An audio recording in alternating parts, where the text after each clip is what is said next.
Well, welcome everyone to our Lake Stewardship Workshop. I'm Jim Irwin, Chair of the Riding Mountain Biosphere Reserve, and I'll be hosting tonight's workshop. Dennis Hodgson and Daryl Kynes will be assisting with questions and Q&A. To begin, I would like to acknowledge that the Riding Mountain Biosphere Reserve is in Treaty 2 and 4 territories of the Anishinaabe people, and say that we respect and share their all-important teachings that water is a sacred gift, essential for all life. Riding Mountain Biosphere Reserve has been in existence since 1986, bringing people together to share their knowledge for the well-being of our communities. In this respect, we are pleased to have Brian Martineau and Barry McPhail of the Friends of Lake Minnedosa organization share their story with us tonight and talk about their Save the Lake project. Thank you very much, Jim. I guess things unofficially kind of got going in the summer of 2017. Due to a number of years of significant fluctuations in water levels on our lake, Barry McPhail made contact with the town to try and find out the reason. He was given contact information with MIT, and I will let Barry kind of tell you what happened there.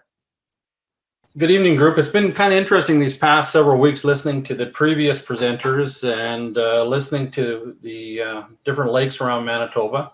All of us seem to have slightly different issues on the lake, but yet there's a couple of interesting threads that are common to all of us. And one of those being nutrient loading of our lakes, and the second one being some of the government relations issues or challenges that we seem to be having. So I think all of us that live on Minnedosa Lake kind of had the same thoughts, and we had not been sharing those thoughts amongst ourselves, and we just sort of went on our own way. And I was one of those guys. And during the past few years in Minnedosa, we saw our lake levels dropping and constantly low in the summertime. We saw more shoreline appear, making the lake shallower than what was normal and allowing the sunlight to penetrate deeper into the lake. And as a result, we saw weed growth in areas that we've never seen before.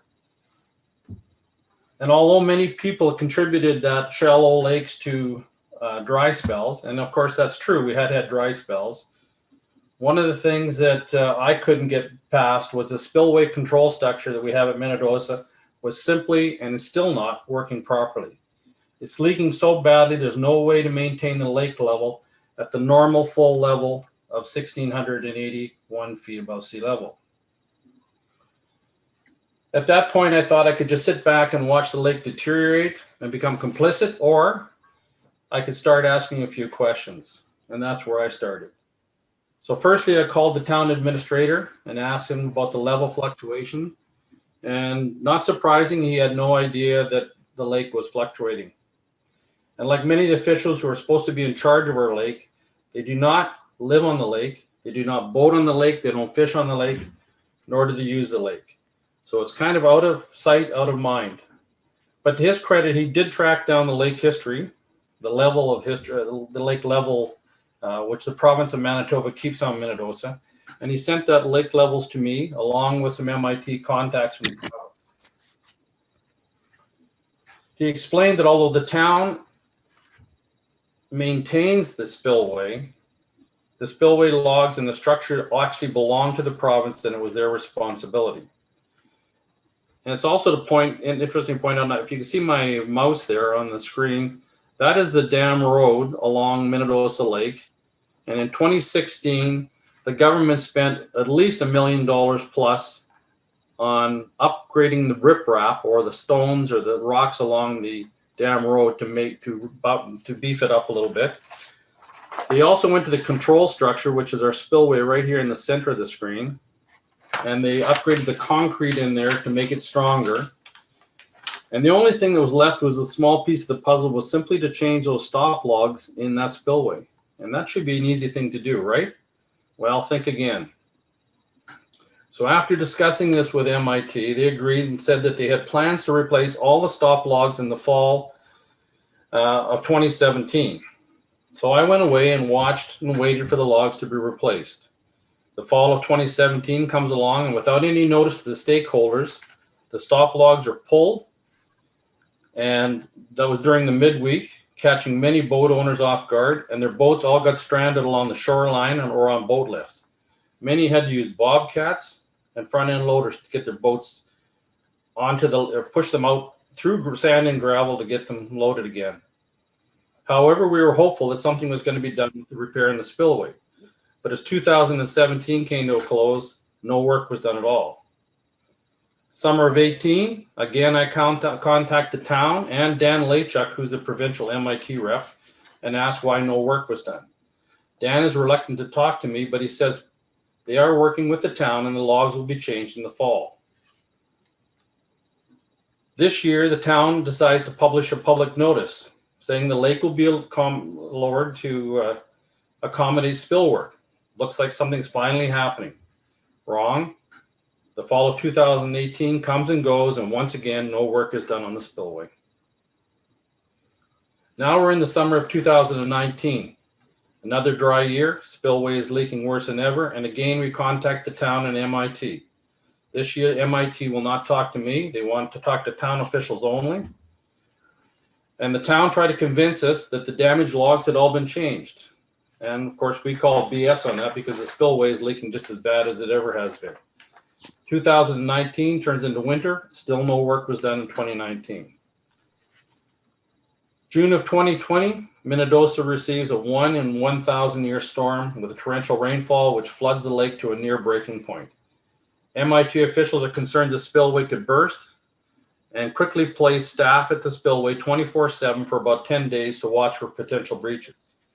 The dam road and the spillway survived the flood, but all is forgotten once the flood is over. They send out divers to inspect the spillway's underpinning, but again, stop logs are not replaced. So as we enter the 2021 season, and although we've been granted permission to increase the lake level by 1 foot to 1682 above sea level, we are no further ahead being able to maintain lake levels at the old level, let alone the newer high levels, because the spillway structure is simply not doing its job as a control structure. I'll now turn it back to Brian to explain how Friends of Lake Minnedosa came about. Thank you, Barry. So not much more happened as a group in 2017, other than a few of us started to discuss the situation in kind of general terms.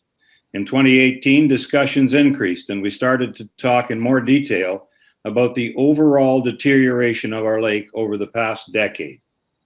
There was concern expressed about the spillway, as Barry alluded to, and the control structure, which due to the old leaking stop logs did not in any way properly or efficiently control lake levels. And over the past decade, the north end of the lake was filling up with silt and becoming too shallow for boating and related sporting activities. It was also apparent to those of us with long history on the lake, majority of us over 40 years, that the entire body of water was suffering from silt deposition, and the shallow depths were getting worse everywhere each year. In 2018, it was also becoming very apparent that large weed beds were starting to show up at the north end of the lake and to a lesser degree along the western shoreline. We had never seen these weeds before. They were thick and gross, and it appeared there were several different varieties. Myself and Mark Hicks appeared before Minnedosa Council to discuss the foregoing and the concerns that we had. Although everybody at the council meeting nodded their head in agreement that the lake was very important to tourism and the local economy, we received comments like, well, the spillway is the responsibility of the province. Lake levels have always fluctuated and gone up and down. Weeds are cyclical and they come and go. There was nothing that could be done about the silting of the lake. It was too costly, and unless we were to see an event such as the Summer Games return to Manitoba and Minnedosa, that would not likely happen. We came away from the meeting feeling very frustrated and agreed that the town council had really no appetite to do anything. The local newspaper was in attendance at the meeting and gave me a call for further comment. Subsequent to that article appearing, I received a call from the mayor who told me that he and council were very displeased. I just let him talk, and then I suggested that he and I have a private meeting, and I invited him out for coffee.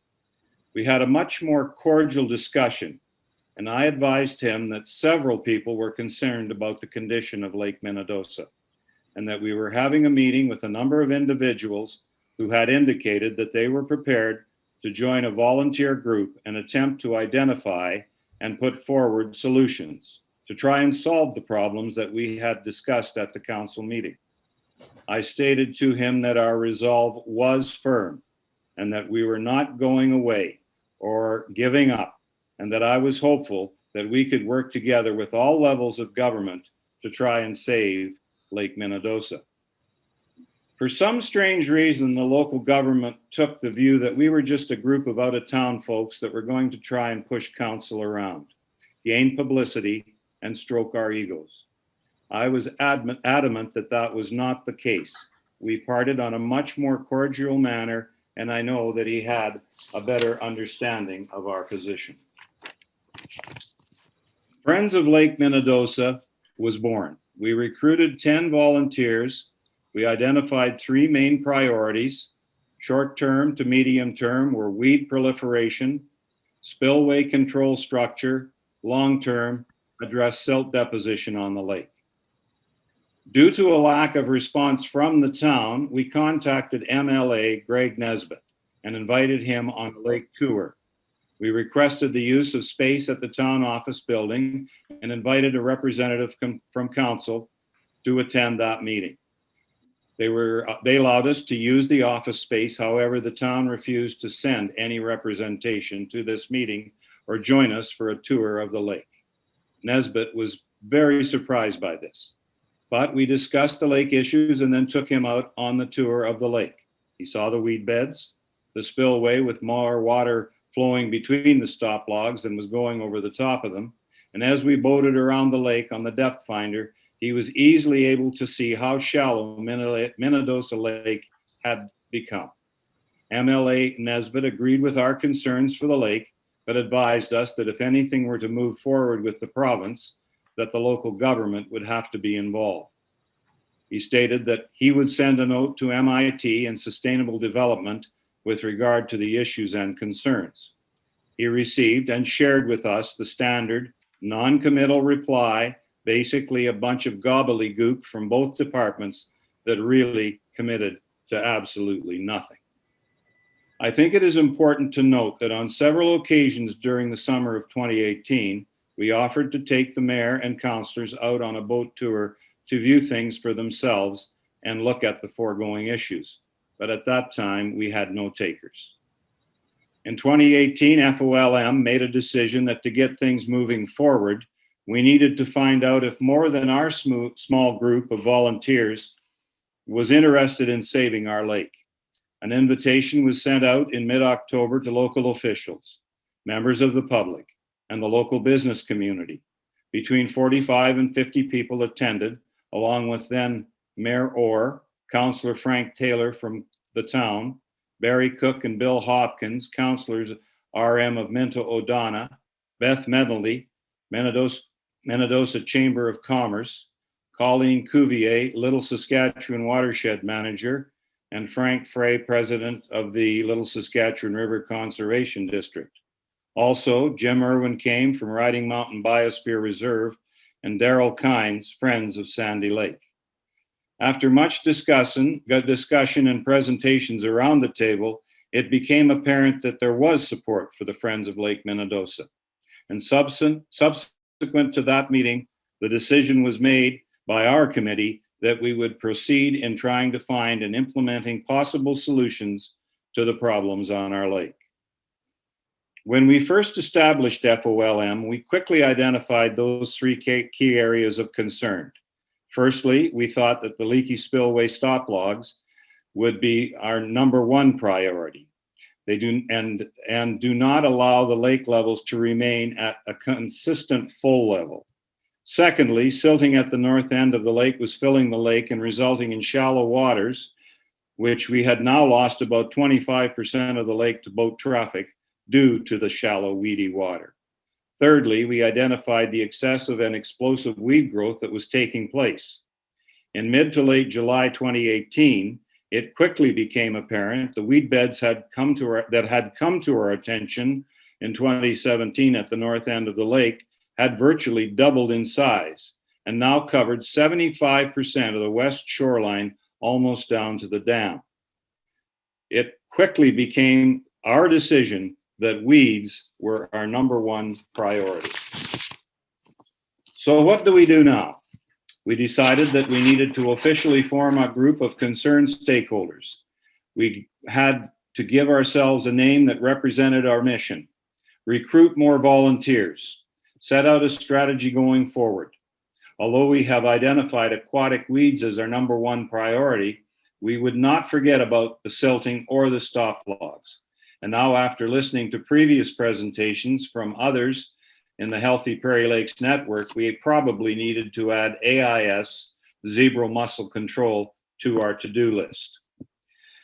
During the next several months, members of FOLM visited communities such as Portage la Prairie, Ninette, Killarney, and Shoal Lake to observe and discuss problems that they face with their lake systems. A wealth of information was gained in talking with committees that were established in Ninette and in Killarney. Mayor Starzyk of Shoal Lake and Works Superintendent in the Portage la Prairie area gave additional helpful information.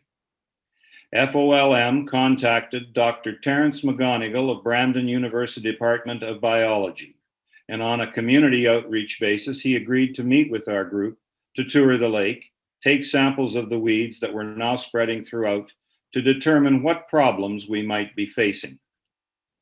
Samples were taken on 2 separate occasions, and after studying the same, he advised that our lake was not infested with any invasive species such as Eurasian milfoil, but rather it appeared that our lake, due to its shallow depths, was very conducive to the growth of upwards of 15 different plant species. He also found that virtually all the samples taken were covered with a species of algae as well. It now appeared that the only solution to control the exponential weed growth was to cut and remove weeds in an effort to rid the lake of the biomass, which by 2019 was obstructing an estimated 25 to 30% of the navigable portion of the lake. To that end, members of our committee researched weed harvesters. Several machines were compared, and after talking with 10 communities, 6 in Canada, 4 in the northern USA, who operate weed harvesters, the closest being Chestermere Lake in Alberta, who operates 4 machines and has harvested weeds for the past 20 years. FOLM then decided we need to make an effort to buy an Aquamarine HS200 manufactured in Oakville, Ontario. Fast forward a year, elections of a new mayor and new council for the town of Minnedosa take place. FOLM approached some of the newly elected officials to voice our concerns during July and August of 2019. And during that period also, 2 enterprising ladies, one a longtime seasonal camper and one an East Side cottage owner, circulated a petition asking for the town of Minnedosa's support in helping to rehabilitate our lake. Over 1,800 people signed that petition, and that was done in a matter of about 4 to 5 weeks. Near the end of 2019 lake season, town council grants Brandosa Beach an opportunity to address the mayor and council with their concerns. We feel that this was definitely a major pivoting point for us. We had well over 100 unhappy cottage owners, campers, and residents attend the meeting, packing the council chambers to show support for FOLM. People were standing actually outside the building. Along with the petition of 1,800 concerned people and a presentation from the Brandosa Beach Cottage Association asking the town that they needed to do something to improve the lake. And I think this is finally, with all those people there, when we did get the town's attention. We believe this action really opened council's eyes to how important this lake is to the community and the economic spin-off to the entire town. Shortly thereafter, the town of Minnedosa established a formal lake enhancement committee, including members of council and stakeholders, including FOLM, the Chamber of Commerce, the campground cottage owners, RMs of Minnedosa. The town of Minnedosa has set aside a budget of $80,000 for the purchase of a weed harvester. This leaves a shortfall in the total budget covering such items as a transportation trailer, loading system for the harvested weeds, operating costs, etc. FOLM is authorized by the Minnedosa Lake Enhancement Committee to spearhead a fundraising campaign for the balance of the project costs by way of grants, corporate and private donations, and the assistance of other community organizations. In discussion with other lakes that harvest weeds, it became apparent that each lake is a little different, and we know that there will be a significant learning curve. The majority of the lakes we talked to state that they were very reliant on volunteers to do much of the work and heavy lifting. As stated before, we had been told by our MLA that in order to get any action, the first hurdle was to get the town officials on side. We believe the establishment of the town's Lake Enhancement Committee, on which FOLM has representation, is key to moving forward with any major lake enhancement projects. Early in 2019, the town of Minnedosa lobbied MIT, province of Manitoba, requesting that a full service level of Lake Minnedosa be raised. After careful consideration, the province agreed to increase the allowable level by 1 foot from 1681 feet above sea level to 1682. Hopefully this increase will help deter some of the weeds now growing in the shallower waters and also help recapture some of the waters no longer navigable due to the situation. Last year, our fundraising program was somewhat delayed pending approval by the Federal Department of Oceans and Fisheries. An application was sent in March of 2020 for approval to harvest weeds on our lake. And after a significant number of phone calls by Mr. McPhail, permission was finally granted in July by both the feds and the province. Of course, with the unexpected arrival of COVID-19, along with the widespread flooding in our region, our fundraising efforts have been somewhat hampered. Early in 2020, Barry, our FOLM rep on Minnedosa Lake Enhancement Committee, in a meeting with Elaine Page, then of the Provincial Water Stewart branch, discussed the possibility of having regular water quality tests on Lake Minnedosa.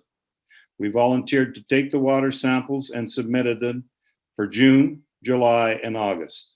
The testing was free of charge. However, we are uncertain if the province will pick up the cost going forward beyond 2020. Friends of Lake Minnedosa feel strongly that we need to address nutrient loading of the Little Saskatchewan River, and we need data over several years to analyze and confirm our suspicions that nutrient loading is indeed a major cause in the deterioration of the water quality in the watersheds and lakes in Western Manitoba. FOLM is currently investigating a couple of other avenues to obtain funding on a longer-term basis for such a program. If successful, it would not start much before 2022. Lake Minnedosa is a very important asset to our area. In 2018, during a presentation by Tourism Manitoba, their personnel stated that the lake, the beach, and campground were the most important assets that the community has from a tourism perspective. The owner of the floating Splish Splash Water Park did a survey that he shared with FOLM. And during 2019, even though we did have an algae alert in August, the water park was just shy of 10,000 visitors using that facility. Interestingly, 28% of those had never been to Lake Minnedosa before. Many communities do not have the advantage of a beautiful recreational lake, and we cannot afford to allow it to be lost due to fluctuating, inconsistent water levels, huge, gross, ugly weed beds, and a slow but steady deposition of silt filling our lake. The financial spin-off due to the tourism that this lake creates each year assists our business sector immensely. The property tax rolls of Minnedosa and the RM of Minto O'Donnell are bolstered by the number of more than 200 seasonal and permanent residents situated in the vicinity of the lake. And perhaps the most important benefit is the increased social well-being in our immediate area and indeed in the entire southwestern portion of the province. In closing, our group of volunteers has invested hundreds of hours and personal dollars, and I would like to thank them at this time for their support. So that's basically the history of Friends of Lake Minnedosa, and we're open to any questions, and we'll do our best to answer them if we can. I have a question here, Brian. Question is whether the fish ladder is still functional in the spring. Yes, the fish ladder is still functional, and I think it's working pretty well. As long as there's enough flow through, yeah, it's working very well. And we have seen an increase in fish in the lake over the years. A little more fishing going on. And that was kind of the next question was about the status of the recreational fishery there. Can you talk a bit about that? Well, I don't do a lot of fishing myself, but certainly, and Barry, you can jump in if you want. We have seen a lot more people out fishing, both in the summer and, in the spring and fall the most, but during the summer as well, and a lot of ice fishing in the winter. I don't know, when I was out there the last time, I think I counted about 35 or 38 fishing shacks. So it's busy from that perspective. Yeah, I think the fishing is actually pretty good in the lake. I'm not a big fisherman either, but the number of boats out there in the summer and the ice fishing shacks is another indicator that the fishing is really good. So it's been good. I think the fish ladder has lots to do with that too. It really flowed well the last couple of years. Another one, I guess, another question was relative to the weeds. Did you say that you had already purchased a machine or you're going to purchase a machine? And if you do, what's the strategy to operate that? Will you hire people? Will volunteers operate it? Or how will that work? I'll let Barry answer that. Okay, I'll take that one. Yes, the Friends of Lake Minnedosa, we have representation on the Lake Enhancement Committee. And as Brian mentioned, the committee was granted a fairly sizable grant from the town of Minnedosa. And as of this past Monday night, we've placed an order for an aqua harvester out of Ontario, out of Oakville, Ontario, and it should arrive in Minnedosa. It's a brand new machine, so we'll take a delivery of it probably by May long weekend. And it's our intent to be able to operate that thing with a lot of volunteer help for the first year. And we've had a lot of people step up and say, I would be more than happy to spend some time and help out with that, whether that's operating the machine on the lake, or once the lake weeds are collected, they're placed on the shoreline.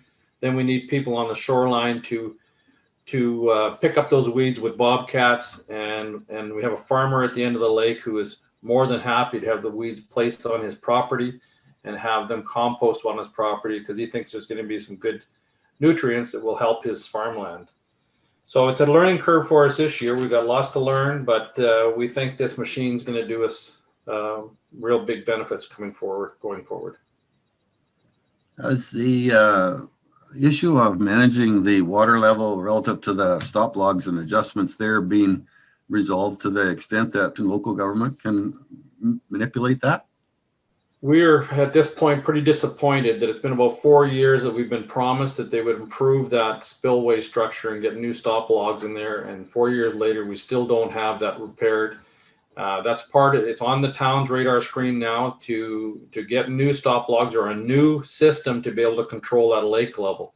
Because as Brian mentioned, we were granted the permission to raise the overall lake by 1 foot, but with the control structure leaking the way it is, we're not able to do that. It just simply leaks too bad. So we need to have that repaired. The town's well aware of it. The province is financially responsible for it. And as I said, they probably spent $1 million on that whole dam and control structure. And the last piece of the puzzle is simply replacing the stop logs, which is probably maybe a $20,000 bill. It's not backbreaking by the province, but for whatever reason, it's been delayed and delayed and delayed. So we still struggle with the lake and depend on heavy rains to keep the lake level high. And so we need to have that control structure do what it's supposed to do and control the lake. And we need the province's help to do that. What's the source of the nutrient input into the lake, and how do you think you're likely going to have to deal with that? Bruno could probably answer that question better than us. We're not scientists, but if you go up the river on a boat or a kayak or whatever, and you'll see cattle standing in the river. There was a presentation by one of the local colonies to get an expansion to their conditional use permit. And at the presentation, it was the application, I should say, it was became apparent that they weren't even meeting the regulations on their current conditional use permit. So riparian areas where they were supposed to be weren't there, and so on and so forth. But I think that we all, like that video that you showed by the biosphere, we're all responsible, and we all have to come to the table.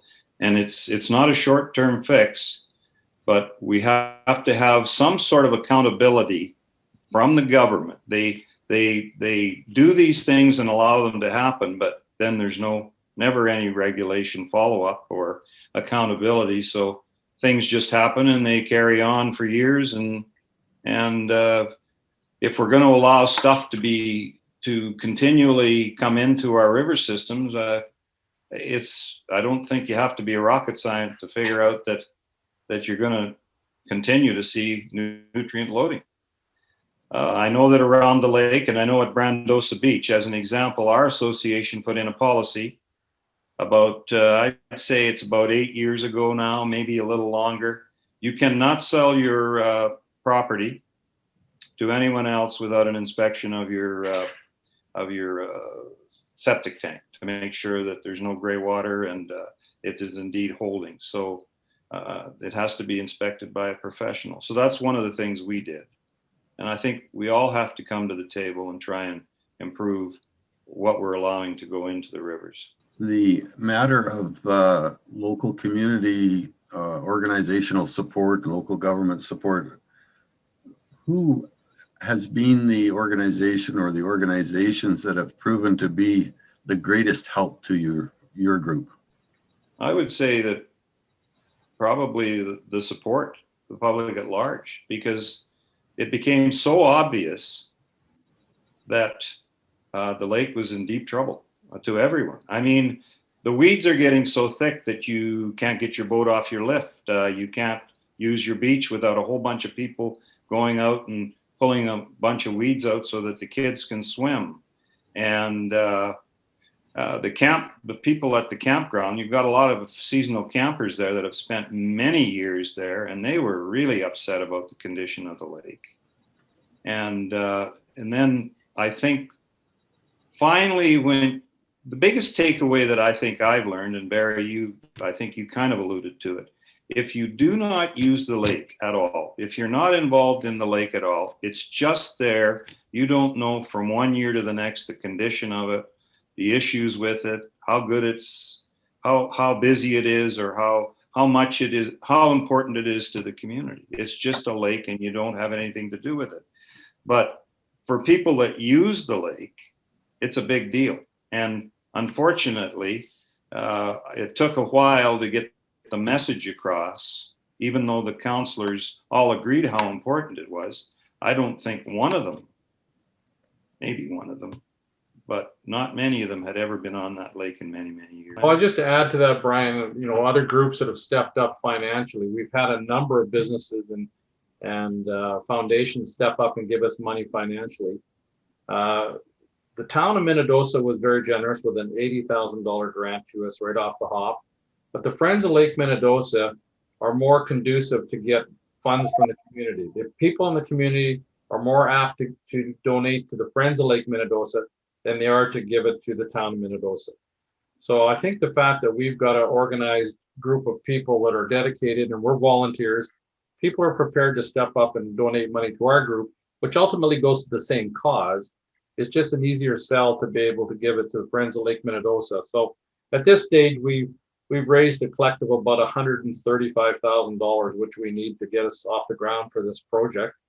And I think once we have a harvester show up in town, we're going to have a lot more money show up, just because there's going to be interest from the community. I know that if you, as an example, if you go to a lake that has a lot of weeds, and we talked to Rivers Lake about it, and they have the same issue. They told us by the July long weekend, our beach area is so full of weeds that nobody wants to go in the water. And we don't want that to happen in Lake Minnedosa. I've been on the lake, and Barry's been on the lake for many, many years, and I got an investment, a big investment there, and I don't want to see it go down the tubes. My kids grew up there, and that's part of the reason that we're doing this, is because we have a long history with the lake, and it's visibly, and we were kind of complicit. We sat around on our hands for probably a decade and really didn't do anything. And then all of a sudden the light bulb starts going on, and you say, if we don't do something here, this thing is going to be a duck pond. And it is. The weeds are unbelievable. In 3 years, we had never seen these weeds along the West Shoreline in the 40 years plus that I've been there. And in 3 years, I had 80 feet of weed bed in front of my cottage. And 3 years earlier, I had none. Crazy. And I know that the conditions, as Dr. McGonigal said, he said, we've had a couple of dry years here, warmer. And he said, this lake is definitely getting shallower. And he said, those conditions are perfect for these weeds. And I said, well, are they going to go away? And he says, well, not really. They like it here. Is the local Game and Fish Association involved in the lake management? We have one of our committee members is a past president, and they have committed, although we haven't finalized. A lot of this stuff's been put off because of COVID. They're prepared to, we don't know the amount, but they're prepared to commit some money. And, they're part of the community, and that's what we're looking for, is organizations that can help out with working on it and fundraising for us. Does the Rivers Lake have similar issues with weed growth as well? Oh yeah, especially down at their beach area. I know it's a real problem for them. And our situation is similar on the Little Saskatchewan River. And I talked about this a couple of weeks ago. I think that the conditions in Minnedosa and Rivers and Rapid City are somewhat similar, because we're on the same river. And we have similar type lakes. Rivers is a way bigger lake than Minnedosa, and we're quite a bit bigger than Rapid City. But the way that the lakes are, they're reservoirs, and the government reminds us of that all the time. They don't like calling them lakes; they like calling them reservoirs. And we have the similar things. We've got our lake is not. We haven't had an algae issue until the hot summer of 2019, when there was no flow through at all. I mean, it was a trickle, and then we had algae, and we had an algae alert. Now, I don't know, Barry, I don't recall another algae alert. There may have been one in the past, but I do not recall it. That was the first I'd experienced. Yeah, that's correct, Brian. There hadn't been algae alerts for years, and Cassie, I know, I think, is on the line here somewhere too, but no, I think she checks that water annually, and Minnedosa generally had very good water quality. But just to add what Brian said, like, we did become complacent with the lake and complicit in the deterioration of it. And I think Brian and I finally came to the conclusion that the powers to be are not going to do anything about this. It's up to us as stakeholders to build some fires under some people and get some things happening, because there was nothing happening. And if it wasn't up to the volunteers, I don't know what would happen. So we kind of just got to a point, we just said, we got to take the bull by the horns and get something done. And so we are getting some progress, and I think we're going to make some good headway here. But boy, it's been pulling teeth all along. Yes, it's been many times 2 steps forward and 3 back. You think you've got something, and then it falls apart. But we've never given up. And I mean, we're fortunate that we're retired individuals. And not that we don't have other things to do, but we can commit to this. Some days you wonder why the hell you do it. And I'm sure all the guys sitting on this call feel the same some days. But as I said, I've got a 44-year history. Barry's the same, Bob Jones, all the guys that are on our committee. I bet you there's the rookie would probably have 20 years, you know. I mean, it's just that's the guys that are involved. Good on you for sticking with it. That's remarkable. Another question is, over the time, has the community been able to access any specific programs to help mitigate the nutrient inputs into the lake? No. We're working on a couple of them right now that what we would do would get some data. I don't think, unless we have some sort of consistent data over a number of years, that we'll ever be able to make a nutrient loading case. And then I don't know what we do about up the river with regards to the silt. I mean, we're the first stop on the system, so that's where the first silt gets dropped. And if you saw that picture that Barry put up of that silt island at the north end, I used to ski down there when I was younger, and you could fall in the water in 6 or 7 feet.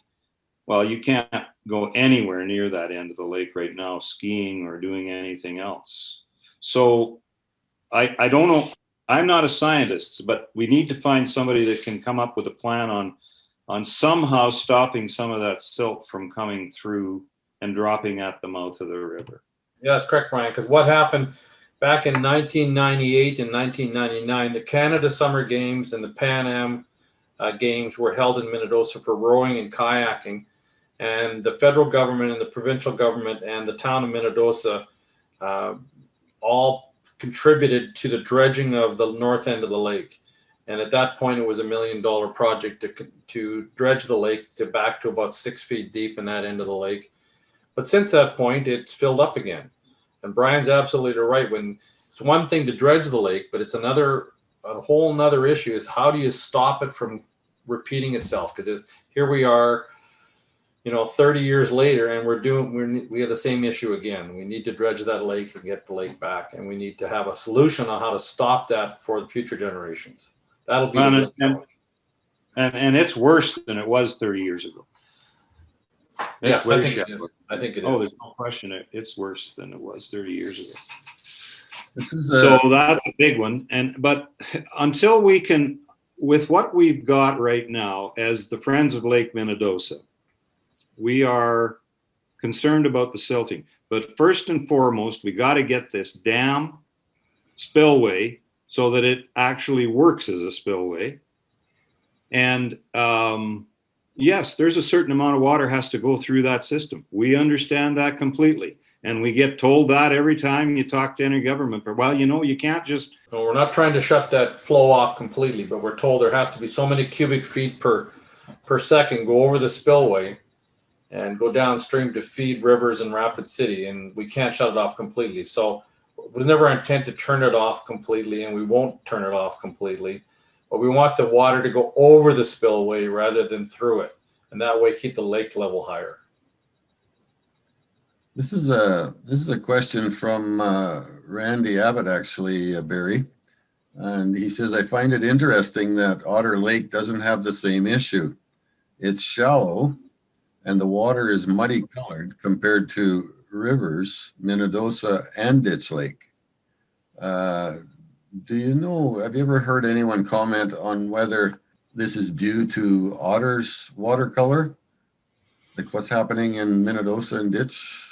That's a good question. I'm not a scientist. I'm actually a chartered accountant, so I'll try and take a stab at this. But the, Minnedosa was muddy, very turbid waters for many years. But strangely enough, in the last 3 or 4 years, the water clarity became very clear.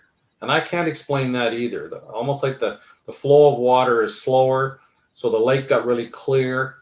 And when the lake got clear, it seemed to be their sunlight penetration seemed to be able to go through the water column, and the weeds seemed to flourish. And Last year with the big flood that we had, the water went back to a more of a turbid color and we had less weeds in 2020. But prior to that, the water clarity maybe was part of that issue, Randy. I can't answer exactly why it's like that, but that's a good question.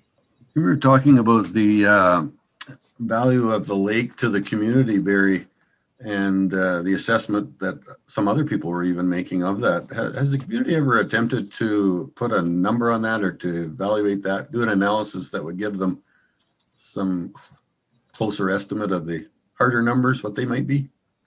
Yeah, the impact to the community. We know it's large, but I don't think there was ever any dollar figure put on it. But the Chamber of Commerce know perfectly well that probably the business sector gets a bump of 40 to 50% in the summertime, as that community gets a lot of influx from, well, Brandon is a large part of it, but they get a big bump in the summertime. So they know what it means to the community, whether it's the restaurants or the gas bars or the food stores.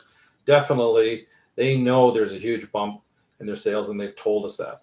Have they quantified that? Not to my knowledge, it hasn't been. To what degree has algae bloom created an issue for water quality in Lake Minnedosa, Barry? Well, like Brian said, the only time that we had a algae bloom that triggered an algae alert by the province was in 2019 in August, and it was only there for several days. But other than that, most years that I can remember, algae has not been an issue in Minnedosa. Our water clarity and water quality has been quite good over the years. So we don't have a lot of algae issues, not like a Pelican Lake or a Killarney Lake. Our issue the last few years has been simply the proliferation of aquatic weeds. Did the water quality issue there have anything did it impact the floater play parks activities at all, Barry? Yes, it did. In 2019, there was concern. I know the owner of the park was starting to get weeds in that area, which deters you from going into the water at the water park. So he is a big proponent of getting a harvester to try and be able to get these under control. And as I showed one of those pictures, even the swimming area, which has never had weeds in the swimming area at Minnedosa, in 2019, there was evidence of weeds showing up there, and people were pulling them out and putting them on the shore. So it definitely has impacted the water park, and he is definitely a proponent of wanting to get something done and resolved. And I think the town realized how big an asset that is for the whole community. The swimming area and the beach, it's a big draw in the summer, and they got to look after it. What do you think the reason is that the government does not want to replace those stop logs up until this time? That is a very good question. I've talked to a number of the councillors about this, and the town council is now on side with this, but why is the province reluctant to do that? I don't know. It doesn't make any sense knowing the investment they put into the riprap or the rock along the dam road and the concrete they did in the structure. It's the final piece of the puzzle. It's not that expensive. And we're just puzzled why the province is dragging their feet on this thing. And we're going to have something done. So I know we're going to take a run at it again this summer. This year we'll have more support from town council because they now see and believe the issue is real. So, but I really don't have an answer, Dennis. So that's a very good job. Really appreciate all of the questions that participants have provided as well. I think you've created a pretty accurate assessment of what the status of the lake is there, Barry, and encourage you to stick with it as you have. Thank you very much. Yeah, appreciate the opportunity to tell our story. Thank you. Yes, great story. Thank you very much. But there's Ron Gerlis is wanting to ask you a question. Dennis? I'm from Show Lake, and we have a similar problem here with weeds, and it was actually very bad in 2019.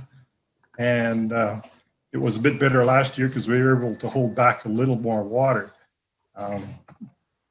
Our water level is low. We were actually fined at one point for trying to maintain a certain water level. we were fined by water stewardship. I guess I don't want to take away from your show here, but would you be willing to rent your harvester? Because we have a weed problem right at our north end, and the same thing, we have boats coming off of our dock and they couldn't use our dock last year. So would you be looking at renting your harvester in the future? I think the quick answer to that is, Ron, probably yes, we would. However, as I said, this is going to be a learning experience for us, and we really don't know how many days or hours that we're going to need to run that machine to get our problem under control. But once we get that under our belt, yes, I think we'd be interested in renting the machine. And we have purchased a trailer for it that it would be able to be transported. And but I think we would be interested in doing that because it is an expensive machine. We'd like to recover a little bit of the cost on it. And so we have had requests from Rossburn Lake and Rivers Lake have also showed interest in it. So there is an issue around the country. I know Chestermere Lake in Alberta is the one we've been talking to lots. They run 4 harvesters on that lake, and they have pretty much run them full time on the lake at Chestermere, just outside of Calgary. And it's a small lake as well, but they seem to spend a lot of hours cleaning up weeds. But yes, I think, Ron, if that was the case, we'll keep you in mind, and that might be able to something we can work out in the future. Thanks, Ron. Thank you very much, Barry. And I'm sorry that we lost Brian, but a very interesting presentation and some good questions there. And hopefully, as we continue these workshops, we can work through and try and figure out how to address some of our challenges here. But anyway, our next workshop is on February the 3rd at 7 p.m. and it'll be on how do we reduce algae blooms. It'll be an interactive type of presentation with Daryl Kynes and Jay Taves. Good evening, everyone, and thank you all for joining us, and all the best to you and your families until next week.